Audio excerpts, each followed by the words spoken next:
We are delighted to be here today to introduce the partnership between Eurotech Week and the CNCCEF, which stands for Comité National des Conseillers du Commerce Extérieur.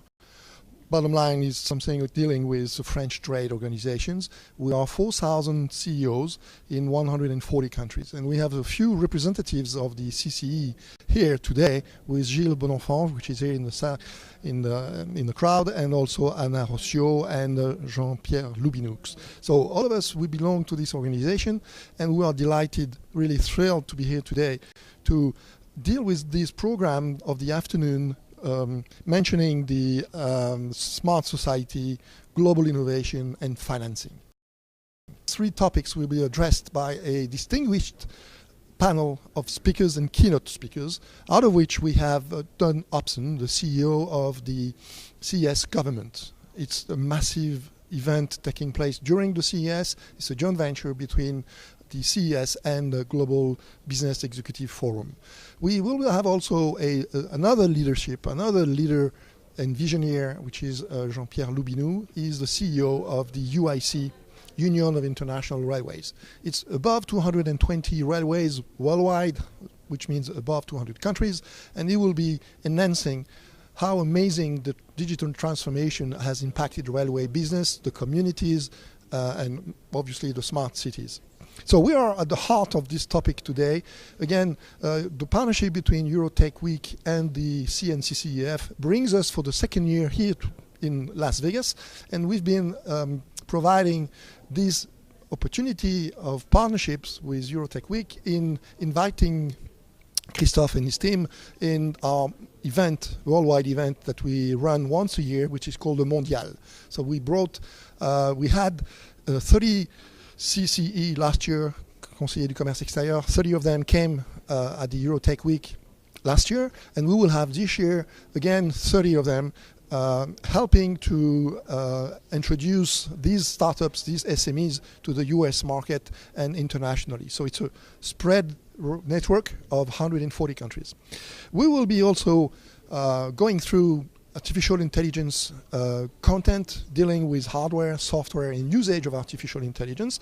And finally, we will be also addressing a very, very important topic of the blockchain environment ecosystems, out of which we will also deal with ICOs. So the ICO, it's a disclaimer here in the US, but it's a disclaimer by which, for the time being, there is no regulations made in the US regarding the ICOs. But France has a great opportunity provided to blockchain companies that are willing to give it a try to an ICO. And we will have Chainum, who's a boutique of ICO based in France, using the ICO regulations that allows self-regulation with QICs and very strict ICOs procedures, but they managed to have a use case with Dumb Raider, and they will be enhancing that. They also came today with another use case, which is this time money by design, which by itself already, the platforms used for blockchains is already disrupting the ecosystems,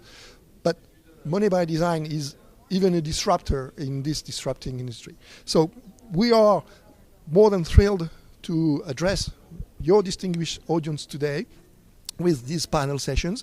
And on the next step is really to have Mr. Donald UPSON. It's a great privilege to introduce Mr. Donald UPSON, the CEO of CES Government, as a keynote speaker of today's speech. Thank you, everyone. And first of all, Gilles, thank you. It's a pleasure to be here. And thank you to Eurotech. I understand this is the second year of your program. Programs are hard to start, but once they start and are successful, they have a life of their own, and they keep attracting more and more people. It's been our experience with CES Government. We're kind of a closed conference. I'm going to talk about that. I've been asked to talk a little bit about what we do, CES Government, about public sector technology markets, how, and about CES. How many of you are here for the first time? Wow. I've been coming here for more than 30 years, and I want to tell you a little bit. CES is, I have a history of going back to CES. About half my career I spent in government, about half in the private sector.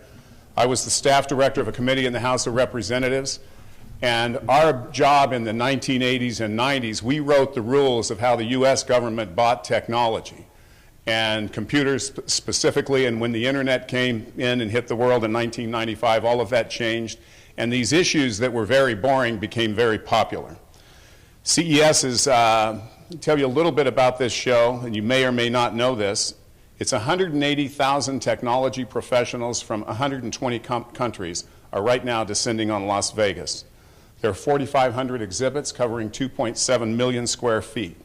7,000 media, also from over 100 countries. And I believe that we are all here and part of Mecca for technology and innovation. This is where people come. Things you see here that are emerging will be reality in a few years. It used to be several years. I can tell you that 3 years ago I saw the first drone exhibits. 2 years ago they were everywhere, and last year they had their own pavilion. You also won't see CES called the Consumer Electronics Show, because, and this will all lead into why we have CES Government, what public sector technology markets are, and what the potential is for many of you in this room. Before I get there, congratulations to all you entrepreneurs. I consider myself an entrepreneur, and when we started CES Government 13 years ago, my God, it was hard. But something that Europeans have in common with Americans, I think, is we all believe we're creative people. We believe that tomorrow is going to be a better day, and we believe we can make it a better day, and we believe in individuals. The difference between entrepreneurs and the rest of us, the rest of the people who live in Western countries, is we have in our DNA that to extreme degrees. When people say you can't do it, we say you can. When you ask for capital and they say no, we've heard it before, you don't quit, you go on and you find other ways to move forward. I did that, and when obstacles are put up, it doesn't occur to you to stop, but you think about ways, how do we move around it and move forward? If we shoot for the Mars, we're going to at least get to the moon. So congratulations for what you do. You're creative, and I know why you're here. We're all here for the same reasons. I call them the 3 C's. Capital, customers, and connections, which in turn gets to more customers. So good luck, and I hope you have a tremendous week while you're here. It is the world's most prestigious trade show. And now CES Government a little bit is, the reason that it's not called the Consumer Electronics Show is about one of the positions I held was Secretary of Technology for Virginia.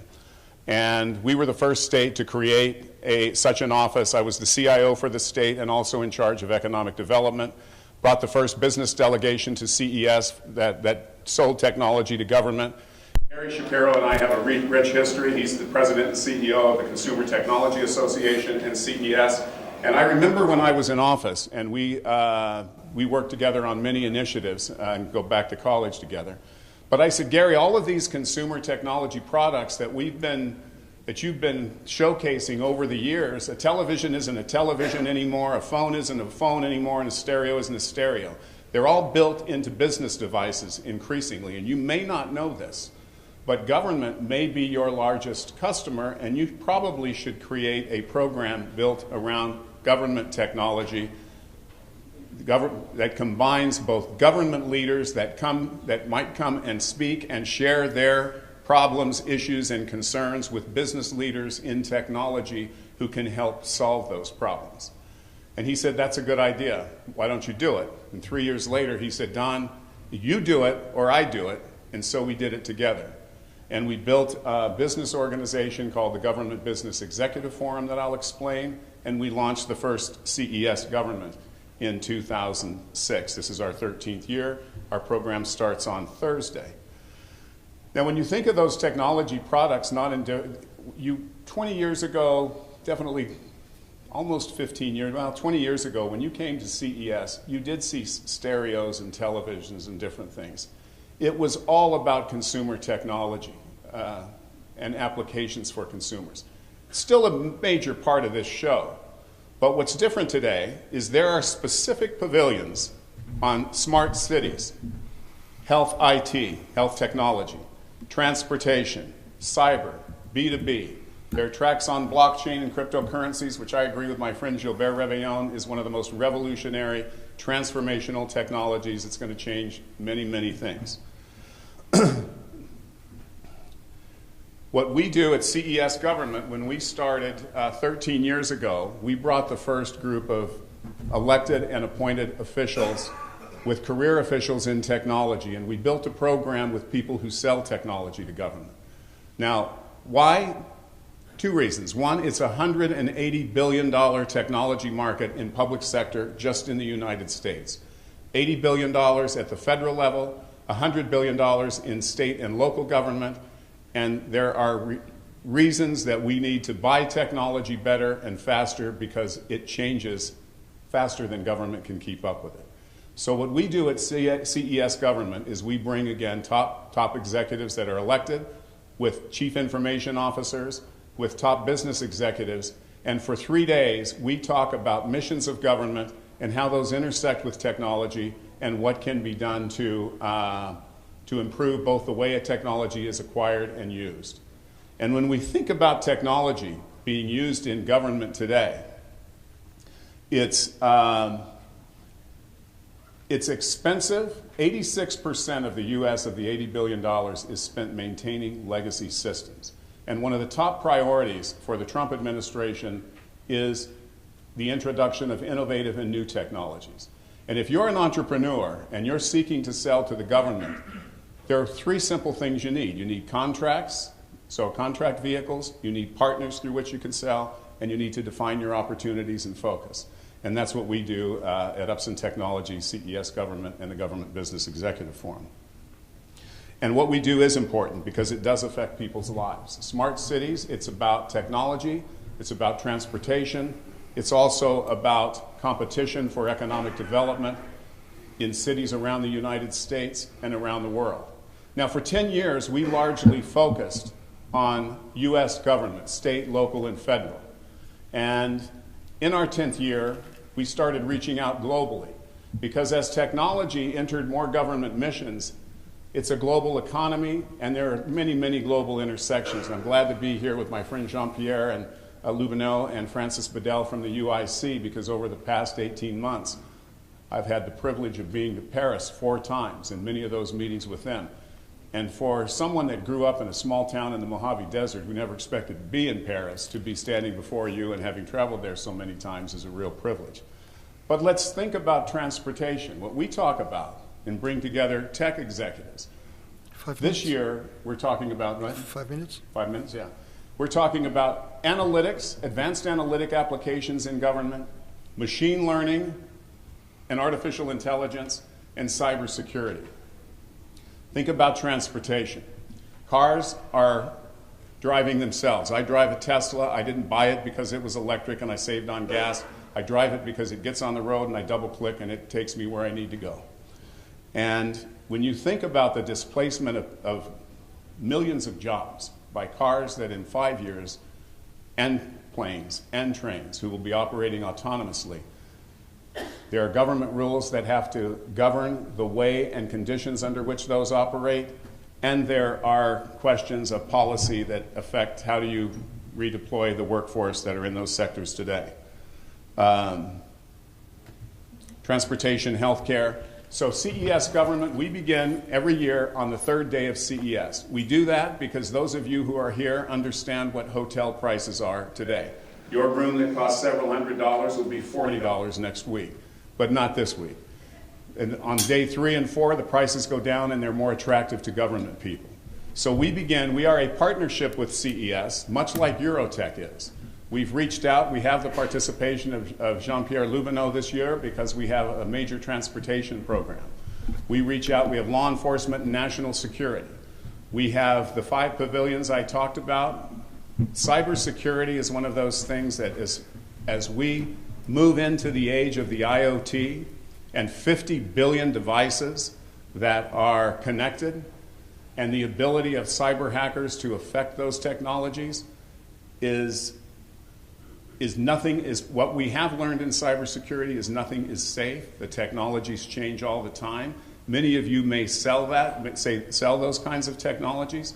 There are hundreds of companies that try to sell similar products to government, and some of you have probably really unique technologies. I have a saying that when 1,000 raised hands claim to have the best product, sometimes it's hard to see the one hand that really does. And I'll tell you what every one of you thinks is you are that one hand. and this is the place to be. We are working with Eurotech. I'm here to talk to Eurotech and you a little bit about our program. It's closed. It sells out pretty quickly. We're finding ways to expand it and expand more commercially. So we're glad to have France. We have the United Kingdom and Germany participating this year. And in October, CES has what they call CES Unveiled in Europe, 2 European countries.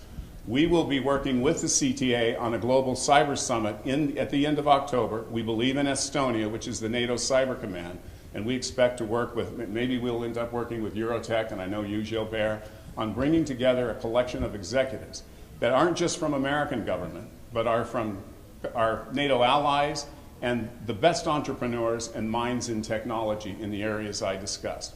But more than anything, we're that connection seat. We try to put people in business together with government, and that's what we're going to be doing for 3 days at the end of the week. I wish everyone a fantastic week. Now, I will end, I'm almost, you'll bring Gilbert back up here, but you're in a city that 70 years ago, there was one principal hotel in the middle of the desert. And a man, I forget his first name, by the name of Wilkerson, was told under threat of death that he will sell it to a man named Bugsy Siegel, who worked for the mob, the Mafia, La Cosa Nostra. And so that hotel was the Flamingo. It's historic. He, by the way, was machine gunned a few years later because he didn't apparently pay the bosses so well. But he greeted everyone that came to his hotel with, "Welcome to Vegas, baby." So welcome to CES, welcome to Vegas, baby, and I hope you have a fantastic week and good luck with all your businesses. Well, thank you so much, Don. Again, it's a privilege to have you along with us. We will be attending the CES Government thrilling program